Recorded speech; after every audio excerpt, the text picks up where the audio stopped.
40 বছর আগের একটি ঘটনা। দেশের উত্তর পূর্ব ভাগের এক বিশাল অংশের মানুষ ভয়ঙ্কর পরিস্থিতির শিকার হয়েছিল। কৃষি প্রধান অঞ্চলের বেশিরভাগ মানুষজনই চাষবাস করে জীবন ধারণ করত। এছাড়াও এই অঞ্চলে অনেক নদী নালা থাকার জন্য মাছ ধরে জীবন ধারণ করার লোকও কম ছিল না। সেই জন্য সবাই বর্ষাকালের জন্য অপেক্ষা করে থাকত, কারণ বৃষ্টির জলে চাষবাস আর মাছ ধরা দুটোই খুব ভালো হয়। কিন্তু ওই বছর ঠিক সময়ে বর্ষা এলেও ভয়ঙ্কর রূপ ধারণ করেছিল। চারিদিকে কালো মেঘে ছেয়ে গিয়েছিল। তারপরেই মুষলধারে বৃষ্টি শুরু হয়ে গিয়েছিল। সকাল থেকে রাত অবধি শুধু বৃষ্টি হয়ে যাচ্ছিল, থামার কোনো লক্ষণ পর্যন্ত দেখা যাচ্ছিল না। এটা হলো মনোহরপুর গ্রামের তিলকনাথের বাড়ি। অনেক রাত পর্যন্ত ঘরের জানলা দিয়ে টিমটিমে আলো জ্বলতে দেখা যাচ্ছিল। ঘরের মধ্যে লণ্ঠন জেলে তিলকনাথের স্ত্রী মণিমালা অপেক্ষা করছিল স্বামীর বাড়ি ফিরে আসার জন্য। তিলকনাথ গিয়েছিল বড় নদীতে মাছ ধরতে। সারা দিন ধরে বৃষ্টিটা হয়ে যাচ্ছে, একটুও থামার নাম নেই। এত রাত হয়ে গেল, কবিতার বাবাও তো ফিরল না। এই বৃষ্টির মধ্যে কোথায় কি যে করছে কিছুই বুঝতে পারছি না। এবার খুব চিন্তা হচ্ছে। বৃষ্টির জলে ভয়ঙ্কর হয়ে ওঠা নদী থেকে ফিরে আসা অতটা সহজ ছিল না। আর তিলকনাথও ফিরে আসেনি, কোনো দিনও না।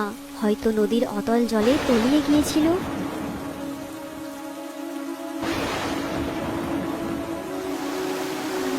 লাগাতার বৃষ্টিতে নদীর জল আরো স্ফীত হতে লাগলো। সমস্ত নদীতে সমুদ্রের মতো বড় বড় ঢেউ উঠতে শুরু করলো। নদীর জল ধীরে ধীরে স্থলভূমিতে প্রবেশ করতে লাগলো। এই পরিস্থিতিতে গ্রামের ভয়ার্ত মানুষজন চারিদিকে ছোটাছুটি করতে লাগলো নিজেদের প্রাণ বাঁচানোর জন্য, কারণ একের পর এক গ্রামে নদীর জল ঢুকে যেতে লাগলো। তাই দলে দলে মানুষজন নিজেদের বাসস্থানের মায়া ত্যাগ করে যতটা সম্ভব জিনিসপত্র নিয়ে গ্রাম ছেড়ে চলে যেতে লাগলো কোনো উঁচু স্থলভূমির উদ্দেশ্যে, যেখানে বন্যার জল থেকে ওরা অন্তত প্রাণে বাঁচবে।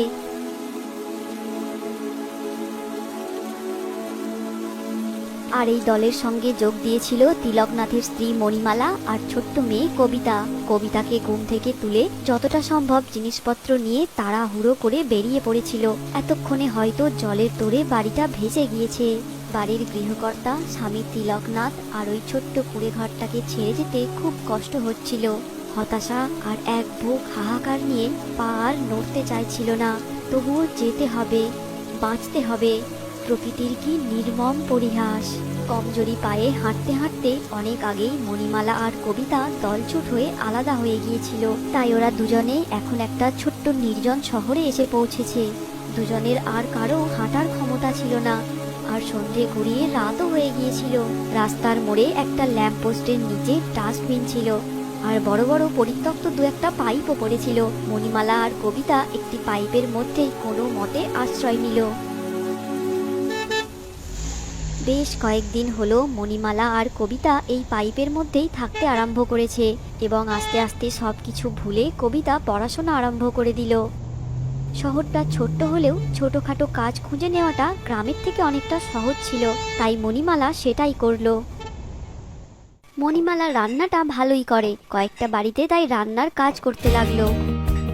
কয়েক মাসের মধ্যে শহরের একটি গলির মধ্যে মা মেয়ে থাকার মতো একটি ঘর ভাড়া নিল, আর ওখানেই থাকতে আরম্ভ করলো। সারাদিন লোকের বাড়ি রান্নার কাজ করে মণিমালা রাত্রিবেলা মেয়ে কবিতার পড়াশোনার দিকে নজর দিত, কারণ যে করেই হোক মেয়েকে ভালো করে পড়াশোনা শেখাতেই হবে, এটাই মণিমালার ইচ্ছা। তাই কবিতাকে স্থানীয় একটি স্কুলে ভর্তিও করে দিয়েছে। প্রতিদিন সকালে কবিতা স্কুলে যায়।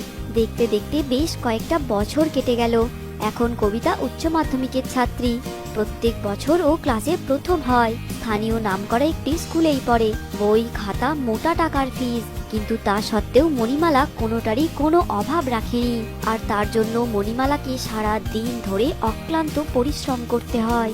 দুটো বেশি টাকা উপার্জনের জন্য শুধুই একটা বাড়িতে নয়, শহরের বিভিন্ন প্রান্তে বিভিন্ন বাড়িতে রান্নার কাজ করতে লাগলো, সারা দিন পালা করে করে। কিন্তু মাত্রাতিরিক্ত পরিশ্রমের ধকল সহ্য করতে পারল না। মণিমালার শরীর গুরুতর অসুস্থ হয়ে পড়ল। চিকিৎসা করেও কোনো লাভ হলো না। মণিমালা বুঝতে পারল যে ওর দিন ফুরিয়ে এসেছে। দেখ মা, তোর উচ্চশিক্ষার এই আসল সময়েই আমাকে তোকে ছেড়ে চলে যেতে হচ্ছে।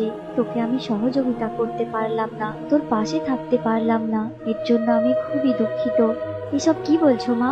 আজ আমি যেটুকু শিক্ষিত হয়েছি সবই তো তোমারই মতো সংগ্রামী মায়ের জন্য। সেই ছোট্ট বেলা থেকে আজ পর্যন্ত আমার যাবতীয় যা কিছু দায়িত্ব সবই তো তুমিই একা হাতে পালন করেছো। এই হিরেটা রাখ, এটা তোর জন্যই রেখেছিলাম। এই হিরেটা আমাদের বংশের সৌভাগ্যের প্রতীক। কয়েক পুরুষ ধরে এটা হাত বদল হয়ে এসেছে। এটা আমার মা আমাকে দিয়েছিলেন। যখনই টাকা পয়সার দরকার হয়েছে এই হিরেটা ভরিয়ে দিয়েছে। আশা করি তুই এটার বিনিময়ে তোর উচ্চশিক্ষার ব্যবস্থা করতে পারবি। তারপর মণিমালা আদরের মেয়ে কবিতাকে ছেড়ে চিরদিনের জন্য চলে গেল দূরে, অনেক দূরে। মায়ের মৃত্যুর বেশ কয়েকদিন পর কবিতা ওই হিরেটা নিয়ে শহরের একটি বিখ্যাত জহুরি মানিকলালের কাছে নিয়ে গেল আর বিক্রি করে অনেক টাকাও পেল, যা তার উচ্চশিক্ষার জন্য যথেষ্টই ছিল। এরপর দেখতে দেখতে আরও 5টা বছর কেটে গেছে। জবা উচ্চশিক্ষা শেষ করেই মোটা মাইনের ভালো চাকরিও পেয়ে গিয়েছিল। এখন টাকা পয়সার কোনো অভাব নেই, তবুও মনটা কেমন যেন ফাঁকা ফাঁকা লাগে। মা নেই, হিরেটাও নেই। সপ্তাহের শেষে একটা অভিজাত রেস্টুরেন্টে এসে মনটা উদাস হয়ে গিয়েছিল। মাকে তো আর কোনোদিনও ফিরে পাবে না, কিন্তু হিরেটা একবার চেষ্টা করলে তো হয়।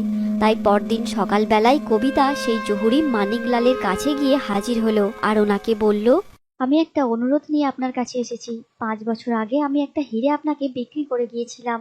আসলে ওই হিরেটা আমাদের কাছে খুবই সৌভাগ্যের। আপনি কি আমাকে ফেরত দিতে পারবেন ওই হিরেটা? তার যতটা বাড়তি দাম দিতে হবে আমি তা দিতে রাজি আছি। তোমাকে একটাও বাড়তি পয়সা দিতে হবে না, যে দামে কিনেছিলাম সেই দাম দিলেই হবে। এই হিরেটা সম্বন্ধে আমরা সব জানি, তুমি বোধহয় জানো না। এই হিরেটা আমাদের দোকানে বারবার ফিরে আসে, আবার পরে মালিকের হাতে ফিরে যায়। কয়েক পুরুষ ধরে এটা চলে আসছে, আর এই রহস্যময় হিরেটা যতবার আমাদের দোকানে এসেছে ততবারই আমাদের ব্যবসা বারবারন্ত হয়েছে। এবারও তার ব্যতিক্রম হয়নি। মানিকলালের কথাগুলো শোনার পরে কবিতা নির্বাক হয়ে গিয়েছিল, তাই কোনো উত্তর দিতে পারেনি। কবিতা হিরেটা বাড়িতে এনে সামনে রেখে চুপ করে বসেছিল, যেন মনে হবে অনেক বছরের পুরনো কোনো হারিয়ে যাওয়া বন্ধুকে আবারও ফিরে পেয়েছে। না, এই হিরেটা কোনো জাদুর হিরে নয়, এটা তো মায়ের আশীর্বাদ। আর মায়ের আশীর্বাদ কি কখনো জাদুর হতে পারে নাকি?